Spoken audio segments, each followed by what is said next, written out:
Bonjour à toutes et bonjour à tous. Je m'appelle Philippe et je vous souhaite la bienvenue dans ce nouveau format de Financience. Dans cette vidéo, je vais vous parler d'Ampusa pennata qui a été décrite par Thunberg en 1815.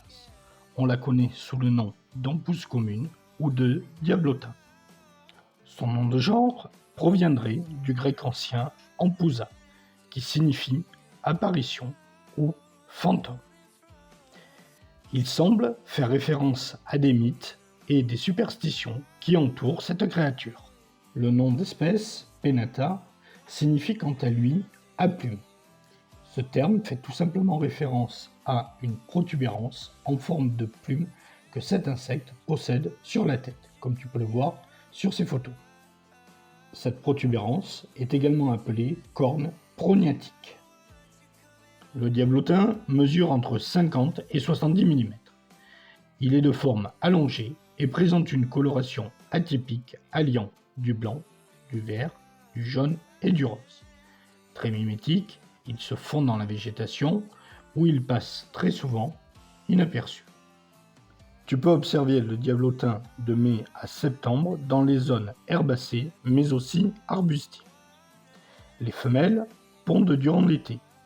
Un été durant lequel vous pourrez également observer les éclosions.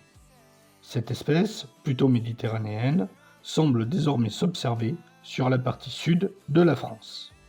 Il semble exister de nombreux mythes et superstitions à son sujet.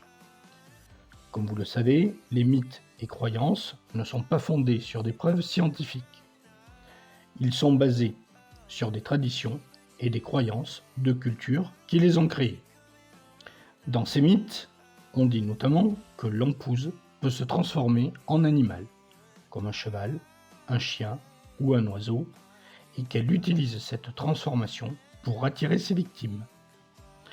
On prétend également que le diablotin est capable de traverser les murs. Il serait ainsi associé aux rêves et aux cauchemars. On pensait aussi que les ampouses pouvaient posséder les gens et que les personnes possédées devenaient violentes et agressives. Pour ma part, je pense que le diablotin peut être une source d'innovation dans de nombreux domaines. À titre d'exemple, je pourrais citer une équipe de chercheurs de l'Université de Washington qui, semble-t-il, a développé une lampe qui utilise le principe de la corne prognatique de l'ampouse pour attirer les moustiques. Une équipe de chercheurs de l'Université de Cambridge se serait également inspirée de l'ampouse pour développer un matériau qui peut changer de couleur. Ce matériau pourrait être utilisé pour créer des vêtements ou des équipements militaires qui permettraient de se camoufler dans différentes conditions. Voilà, j'espère que cette vidéo t'aura plu. Si c'est le cas, n'hésite pas à la partager. Je te dis au revoir et à bientôt.